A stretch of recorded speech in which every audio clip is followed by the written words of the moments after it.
First, let me focus on domestic growth. Domestic economic activity has started normalizing with the ebbing of the second wave of the virus and the phased reopening of the economy.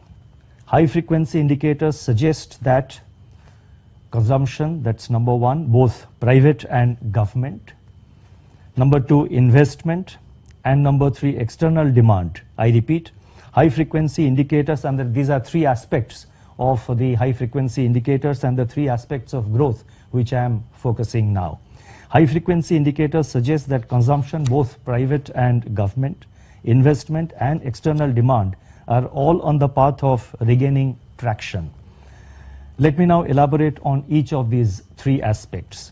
Further easing of restrictions and increasing coverage of vaccinations are likely to boost private spending on goods and services, including travel, tourism, and recreational activities, propelling a broad-based recovery in aggregate demand. The robust outlook for agriculture and rural demand would continue to support private consumption. Urban demand is likely to accelerate with recovery in manufacturing and non-contact intensive services, release of pent-up demand, and the pace of vaccination. This is corroborated by encouraging movements in several high-frequency indicators, namely registration of automobiles, electricity consumption, non-oil, non-gold imports, consumer durable sales, and hiring of urban workers.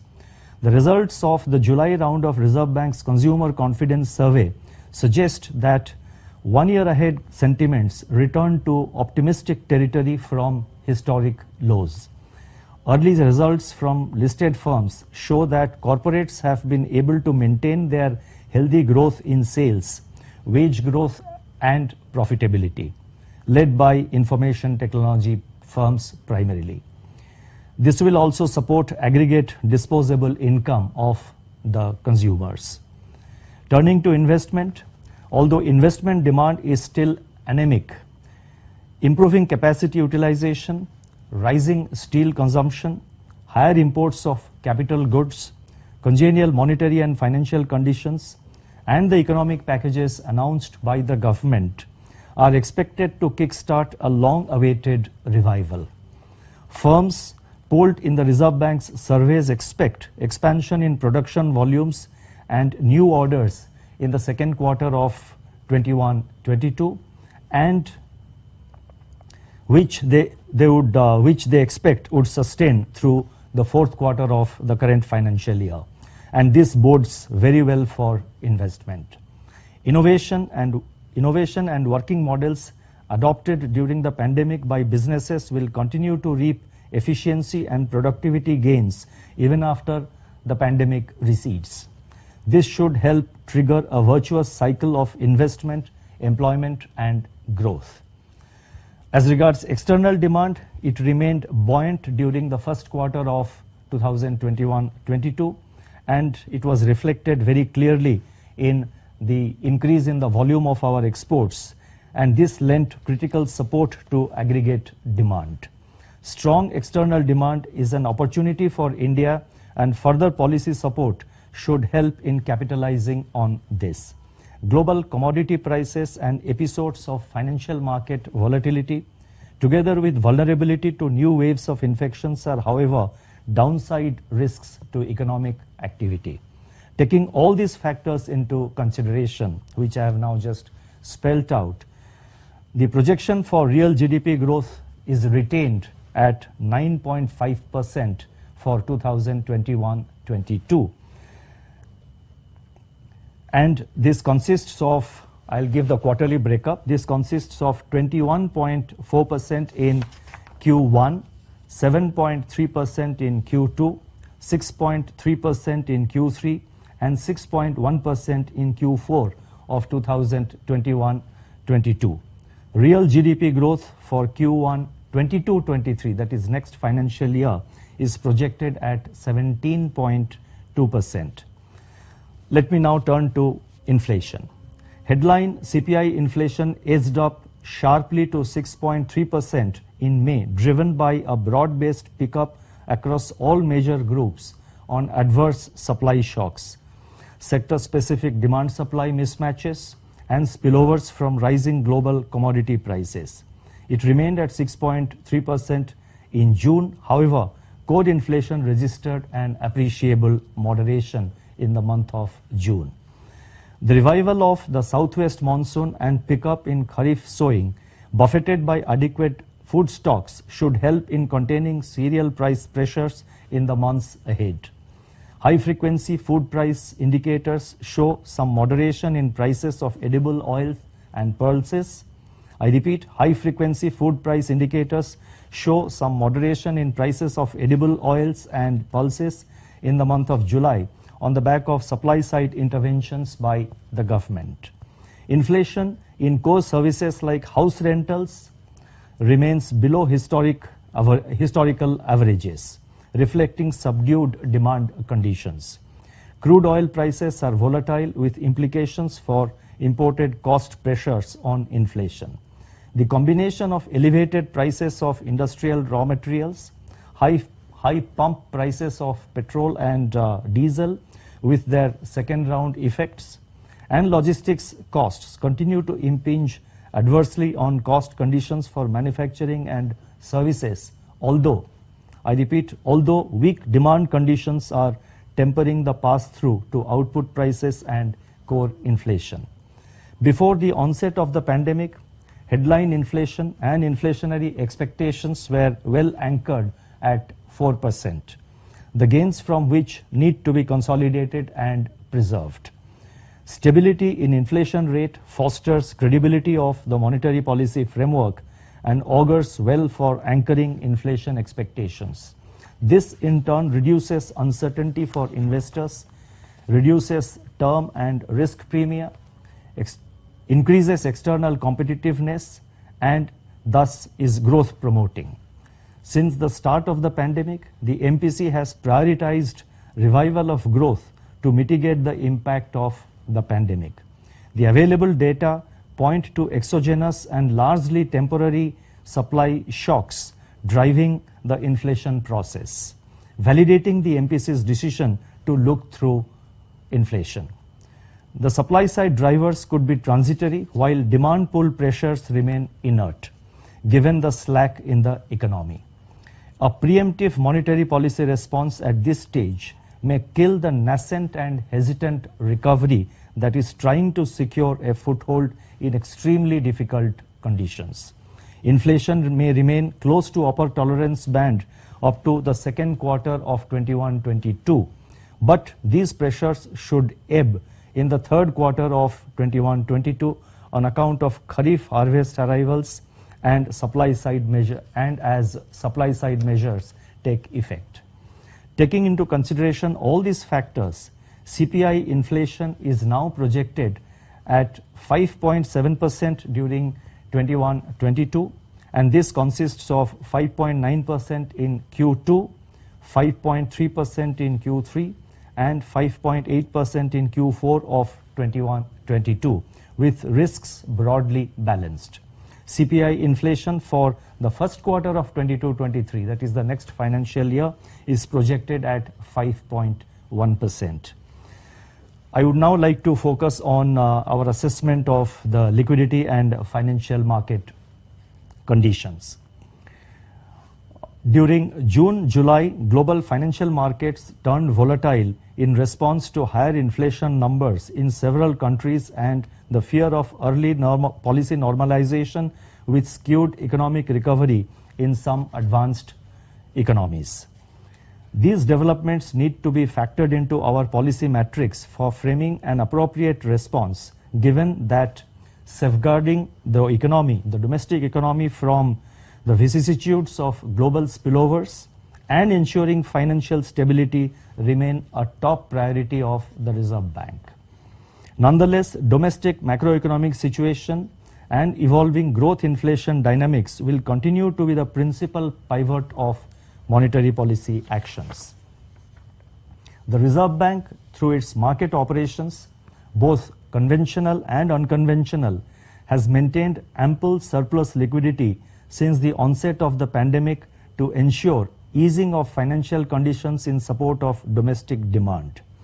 Buoyed by renewed vigor of capital inflows and the Reserve Bank's purchase of government securities in the secondary market, the total absorption through reverse repos surged from a daily average of rupees 5.7 lakh crore in June to 6.8 lakh crore in July 21, that is July 2021, and further to 8.5 lakh crore in August 2021 so far, and this is the figure up to the 4th of August. Under the revised liquidity framework announced on February 6th, 2020, that is February 6th of last year, the Reserve Bank has been conducting 14-day variable reverse repo rate auctions, what I call the VRRR auctions, as its main liquidity operation. With the commencement of normal liquidity operations, the VRRR, which was temporarily held in abeyance during the pandemic, has been reintroduced since 15th January 2021, and the initial absorption of rupees 2 lakh crore has been rolled over in subsequent fortnightly auctions. In parallel, access to fixed rate overnight reverse repo has been kept open. Markets have adopted and even welcomed the VRRR in view of the higher remuneration it offers relative to the fixed rate overnight reverse repo. Fears that the recommencement of the VRRR tantamounts to liquidity tightening have been substantially allayed. We have seen higher appetite of VRR in terms of our experience in the recent auctions, and this is reflected in the bid cover ratio, because the bid cover ratios are far higher, have been much higher than the total quantum which is put to auction, that is 2 lakh crores. So I repeat, we have seen higher appetite for VRRR in terms of bid cover ratio in the recent auctions, and this also we have seen over a period of time. Considering all these aspects, it has now been decided to conduct fortnightly VRRR auctions of rupees 2.5 lakh crore on 13th August, 3 lakh crore on 27th August, 3.5 lakh crore on 9th September, and 4 lakh crore on September 24th, 2021. So as you can see, in a calibrated manner, we are increasing the quantum, increasing the quantum that is being put under auction under the VRRR window, and this is mainly in response to the market appetite for VRRR auctions. And simultaneously, our overnight fixed reverse repo window also remains open. So it's a voluntary kind of thing which the investors and the banks, particularly the banks, can opt for. Now, these enhanced VRR auctions should not be misread as a reversal of the accommodative policy stance, as the amount absorbed under the fixed rate reverse repo is expected, I repeat again, as the amount absorbed under the fixed reverse repo is expected to remain more than 4 lakh crore even at the end of September 21, September of this year. Needless to add that the amount adopted under the VRRR window forms part of system liquidity. So system liquidity consists of both VRRR quantum as well as what is absorbed by the Reserve Bank at the end of every day through fixed rate reverse repo windows. The Reserve Bank's secondary market GSEC acquisition program, GSAP, has been successful in anchoring yield expectations while eliciting keen response from market participants.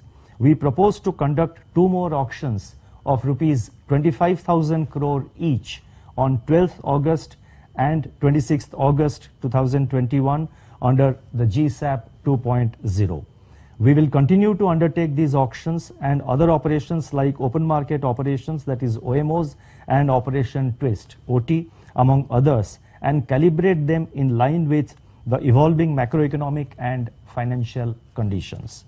It is necessary to have active trading, I repeat and I reiterate, it is necessary to have active trading in all segments of the yield curve for its orderly evolution.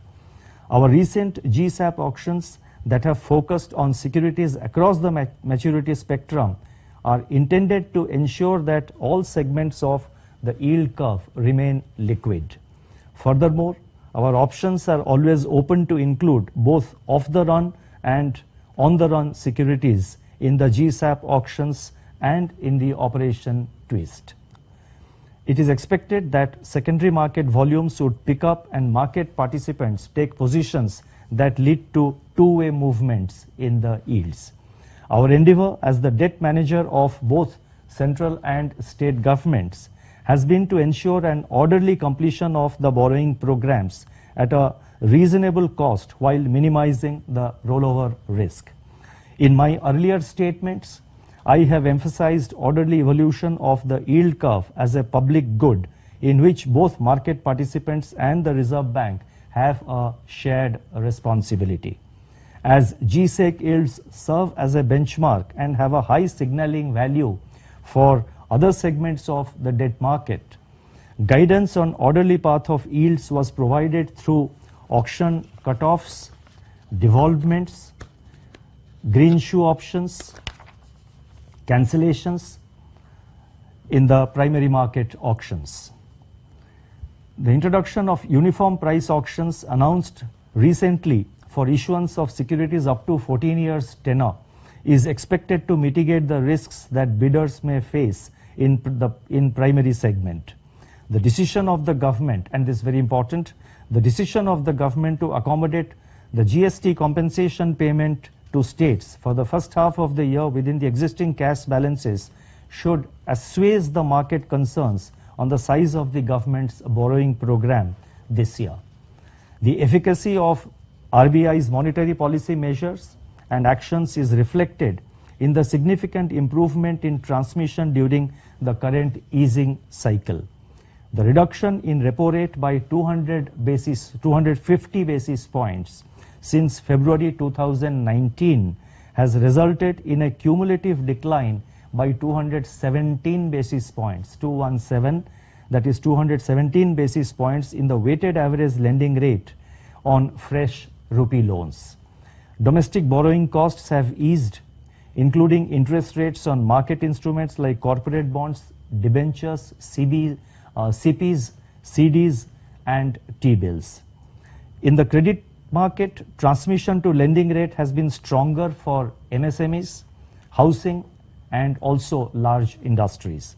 The low interest rate regime has also helped the housing sector to reduce the household sector. The low interest regime has also helped the household sector to reduce the debt burden, to reduce the loan servicing. Let me read it again. The low interest regime has also helped the household sector reduce the burden of loan servicing. The significant reduction in interest rates on personal housing loans and loans to commercial real estate sector augur well for the economy, as these sectors have extensive backward and forward linkages and are employment intensive. Let me now turn to the additional measures which I propose to announce, which I am announcing on behalf of the Reserve Bank of India. After the onset of the pandemic, the RBI has announced more than 100 measures to mitigate the impact of the pandemic. Going forward, our endeavor would be to continue to monitor the measures which are still under operation to ensure that the benefit of all the measures which we have announced, that is these 100 measures which we have announced, our effort would be to monitor them and to ensure that the benefit percolate down to the targeted stakeholders. Against this backdrop and based on our continuing assessment of macroeconomic situation and financial market conditions, certain additional measures are being announced today. The details of these measures set out in the statement on development and regulatory policies, which forms part, which forms part of the monetary policy statement as part B, that will be uploaded, and this will be, as you know, will be uploaded in the RBI website as soon as my statement is over. So a copy of my statement, a copy of the monetary policy committee, that is MPC statement, including the announcements which I am making with regard to additional measures, As usual, they have been uploaded in the RBI website immediately after my statement is over. And let me also say that certain notifications which are as a consequence of the announcements which I have already made and which I am now going to make, they will also be issued either today or in the next few days. The first measure relates to on-tap TLTRO scheme extension of deadline. The scope of the on-tap TLTRO scheme, initially announced on 9th October last year for 5 years, was further extended to stressed sectors identified by the KV Kamath Committee in December 2020 and bank lending to NBFCs in February 21. The operating period of the scheme was also extended in phases till September 30th, 2021. Given the nascent and fragile economic recovery, it has now been decided to extend the on-tap TLTRO scheme further by a period of 3 months, that is till December 31st, 2021. The second measure relates to marginal standing facility, that is MSF, extension in period of relaxation. On 27th March last year, banks were allowed to avail of funds under the marginal standing facility, that is MSF, by dipping into the statutory liquidity ratio up to an additional 1% of net demand and time liabilities, that is NDTL, that is cumulatively up to 3% of the NDTL. To provide comfort to banks on their liquidity requirements, including meeting their liquidity coverage ratio requirement, this relaxation, which is currently available till September 30th of this year, is now being extended for a further period of 3 months, that is up to 31st December 2021. This dispensation provides increased access to funds to the extent of rupees 1.62 lakh crore and qualifies as high quality liquidity assets, HQLA, for calculation of the LCR. The next measure relates to LIBOR transition, review of guidelines, especially with reference to export credit on foreign currency and restructuring of derivative contracts.